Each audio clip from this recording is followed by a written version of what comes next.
Ideal person Shahrukh Khan. खूप जोरात पाऊस सुरू झाला आणि मग सगळ्यांची धावपळ झाली आणि योगेश देशपांडे सरांनी पण मला खूप चांगलं सांगितलं. कंपास वेब सिरीज मध्ये मी संग्राम साळवी सरांची लहानपणीची भूमिका केलेली. म्हणजे मी पहिलं कधीच नव्हतं केलेलं काम आणि जेव्हा मी गेलो मी खूप नर्वस होतो. कसं काय करू काहीच माहिती नव्हतं मला. म्हणजे माझे स्कूलवाले पण मला खूप सपोर्ट करतात. सगळ्या ह्याच्यात सपोर्ट करतात. कारण की ड्रामा ज्युनियर्स मध्ये पण मी 5.5 महिना नव्हतोच. पाय फ्रॅक्चर होता माझा आणि मला तशीच ऍक्टिंग करायची होती. चालायचं होतं, दुखणं दाखवायचं होतं आणि माझ्या पायाला खरंच प्लॅस्टर लावले. मला शिवाजी महाराजांची भूमिका करायला.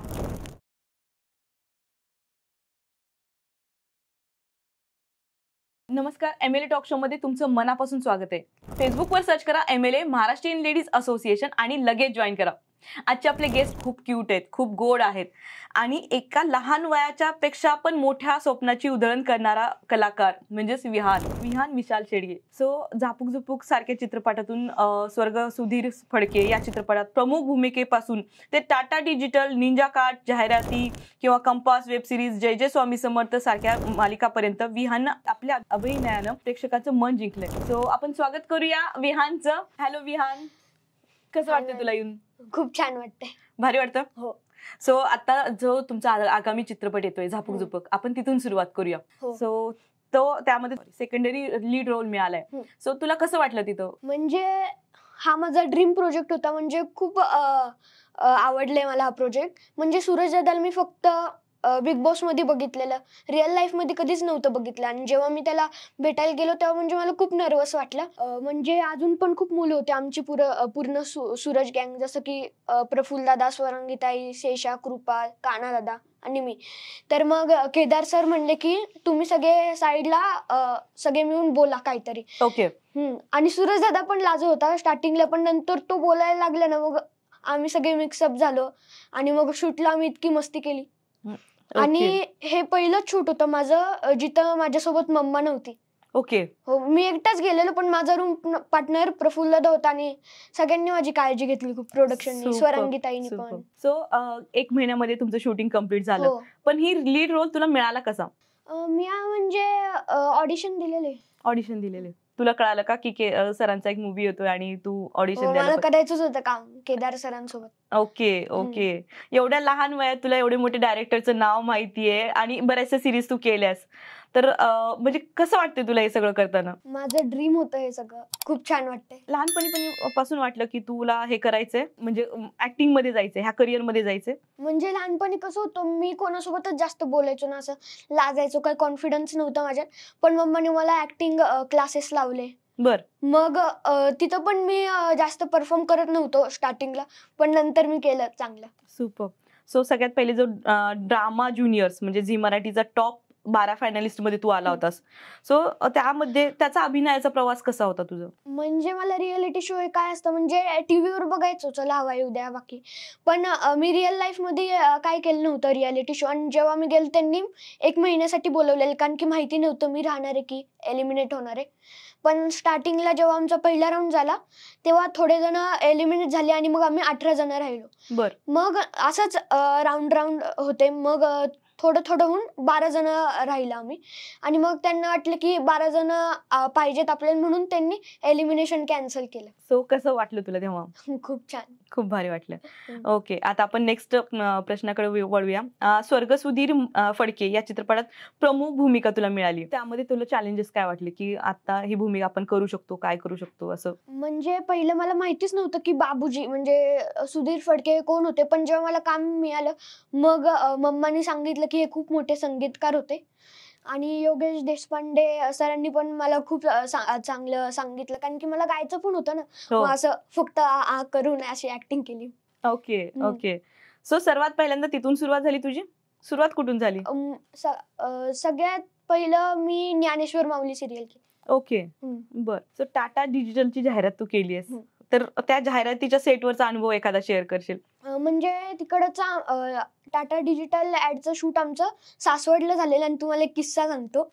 तर आम्ही पहाटे, म्हणजे त्या ऍडला पाऊस नव्हता लागत, मग आम्ही पहाटे गेलो, खूप सकाळी गेलो. तिकडं सगळं सेट लावला त्यांनी, अजून कॅमेरा लावला आणि आम्ही बसलो जागेवर आमच्या. आणि तेवढ्यात खूप जोरात पाऊस सुरू झाला आणि मग सगळ्यांची धावपळ झाली आणि स्पॉट दादा एवढे चांगले होते की त्यांनी मला कडेवर घेऊन नेलं छत्रीतून. तिकडं घर होतं ना तिकडं. खूप चांगले होते. खूप भारी वाटतं तुझ्याशी मला बोलताना.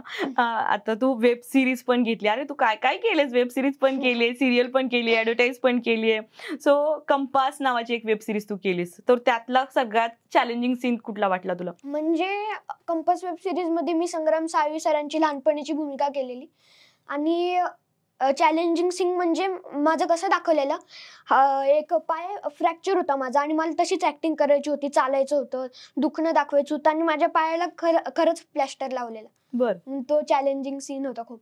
बापरे. सो आता जसं तू म्हणलास की ज्ञानेश्वर माऊली मधनं फर्स्ट तुझा रोल मिळाला.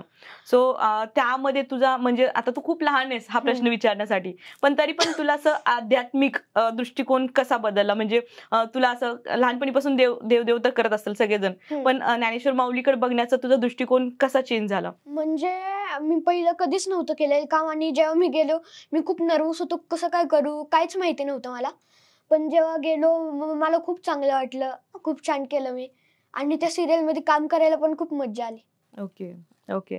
आणि जे जे स्वामी समर्थ मध्ये पण तू काम केलंस, तर त्यामधली कुठली एखादी स्पेशल आठवण आहे का तुझी? म्हणजे कसं आहे, आमचे म्हणजे माझी आजी मम्मा मी म्हणजे आमचं पूर्ण घर स्वामींचे खूप मोठे भक्त आहेत आणि माझी आजी म्हणजे मम्माची आई, तर तिला असं वाटायचं की मला स्वामींच्या ह्याच्यात एक असं रोल मिळाला आणि मग ते खरंच झालं आणि माझी आजी इतकी खुश झाली. मग मी पण नेलेलं तिला सेटवर.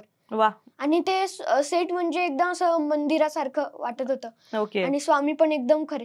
ओके. माझ्या आजीने खरं मध्येच त्यांचे पाय पडले. अरे वा, सुपर सुपर.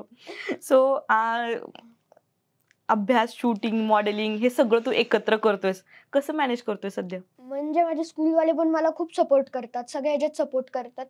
कारण की ड्रामा ज्युनियर्स मध्ये पण मी 5.5 महिना नव्हतो स्कूल. म्हणजे मी 6वी काय शिकलोच नाही, फक्त 2-3 महिना गेलो मी शाळेत. ओके. मग त्यांनी मला इतकं सपोर्ट केला. आता फायनल एक्झाम साठी मला बुक्स दिल्या, कारण की काहीच कम्प्लीट नव्हतं ना रायटिंग. हो. खूप सपोर्ट केला शाळेवाल्यांना. ओके. सो आता इन फ्युचर मध्ये तुला कुठल्या कुठल्या ऍक्शन किंवा ऐतिहासिक किंवा कुठल्या कॉमिक भूमिका करायला आवडतील? मला शिवाजी महाराजांची भूमिका करायला आवडेल. वा. ओके. सो ती एक ड्रीम रोल आहे. मग बाल शिवाजी करायचंय की मोठा शिवाजी करायचंय तुला? नाही असं काय, पण मला फायटिंग करायला आवडतं असं. अच्छा. ओके. आणि एखादा असा किस्सा की आता एवढे तू शूटिंग केलेत, तर एखादा गमतीशीर किस्सा आहे का तुझ्याकडे की तिथं खूप मजा आली आम्हाला असं? गमतीशीर किस्सा असं काय नाही. असं काही नाही. अच्छा. पण झापूक झुपूकला आम्ही खूप मज्जा केली. हा. म्हणजे तो हसत खेळत पिक्चर कम्प्लीट झाला. हो. हा. हो. कोणाचं बॉदरेशन नव्हतं, काय नव्हतं असं. अच्छा. आणि आता तू मोठा झाल्यानंतर तुला कोणासारखा एक मोठा अभिनेता व्हायचंय? आयडल पर्सन तुझा? Ideal person Shahrukh Khan. शाहरुख खान व्हायचं तुला? वाव. ओके. आणि आतापर्यंतचा न विसरता येणारा कुठला डायलॉग आहे का की हा डायलॉग बोलला मला खूप भारी वाटतं? म्हणजे तो झापूक झुपूक मधलाच आहे, पण मी आता सांगणार नाही, मग पिक्चरचं कसं काय होईल. अच्छा. ओके. झापूक झुपूक मध्येच. ओके. त्यातलाच डायलॉग आवडला तुला, म्हणजे जास्त लक्षात राहण्यासारखा? म्हणजे खूप चांगला रोल आहे माझा त्याच्यात. हो ना. अच्छा. म्हणजे झापूक झुपूक मध्ये आम्ही सगळं केलंय, फायटिंग पण केली, पाण्यामध्ये पण पोहलोय, अजून रडलो पण आहे, खूप मज्जा केली आम्ही. आता तुझं ते सगळं ऐकून मला असं वाटतं की आता आम्ही पण एखादं स्क्रीनिंग करायला पाहिजे झापूक झुपूकचं, म्हणजे मला परत विहानला भेटायला मिळेल. सो मम्मी पप्पा घरचे सगळे कसे सपोर्ट, म्हणजे कसे जास्त सपोर्ट करतात? म्हणजे माझ्या आजी आजोबा म्हणजे सगळे त्यांच्या फ्रेंडला सांगतात की आमचा नातू ह्याच्यात गेलाय आणि बाकीचे पण खूप कौतुक करतात. म्हणजे मी जातो ना ट्युशनला किंवा शाळेला, तर रस्त्यात भेटले की कोण पण विचारतं कधी येतोय पिक्चर, काय आता पुढचं असं विचार. हो. ओके. सगळ्यात पहिल्यांदा जेव्हा तुला ऍक्टिंग मध्ये रोल मिळाला ज्ञानेश्वरीमध्ये, सो ज्ञानेश्वर माऊलीमध्ये, तर तेव्हा काय प्रतिक्रिया होती बाकी लोकांची की तू हे करायला पाहिजे का, अभ्यासाकडे लक्ष द्यायला पाहिजे, असं कोणी काही? नाही असं काही नाही, सगळे सपोर्ट करतात मला. सगळे सपोर्ट करतात. आणि पहिल्यांदा टीव्हीवर बघितलं ना मला, आधी आलं नव्हतं, एवढे खुश झाले सगळे. हा. सो विहान तुझे पुढचे प्लॅन्स काय आहेत आता सध्या? आता झापूक झुपूक नंतर काय करणार आहे तू? आता काय नाही, आता ऑडिशन आले की ऑडिशन द्यायचं. आणि अभ्यासावर पण आता फोकस करणार. आता मी 7वीत आहे ना, 7th मध्ये. वय वर्ष 10, 7वी मध्ये आणि एवढी मोठी जर्नी तुझी. हम्म. खूप भारी वाटते मला तुझ्याशी बोलताना. आणि प्रत्येक पॅरेंट्सला वाटेल की आपला पण विहान सारखा मुलगा असायला पाहिजे, जो अभ्यास पण करतोय, एवढी मॅच्युरिटी लेवल हे केलेली आहे आणि एवढे पिक्चर ऍडव्हर्टाईज सगळं केले. विहान तुझ्याशी मला बोलताना खूप मजा आली, खूप मजा आली. आणि मला सगळ्यांना सांगायचंय की 25 एप्रिलला सगळ्यांनी तुमच्या जवळच्या थिएटरमध्ये झापूक नक्की बघा. Superb Vihaan, superb. सो एवढ्या लहान वयात त्याला प्रमोशनचं पण कळतंय. विहान, तुला भेटून मला खूप आनंद झालाय आणि आज तू इथे येऊन गप्पा मारल्यास त्याबद्दल मनापासून धन्यवाद तुझे. थँक्यू. थँक्यू.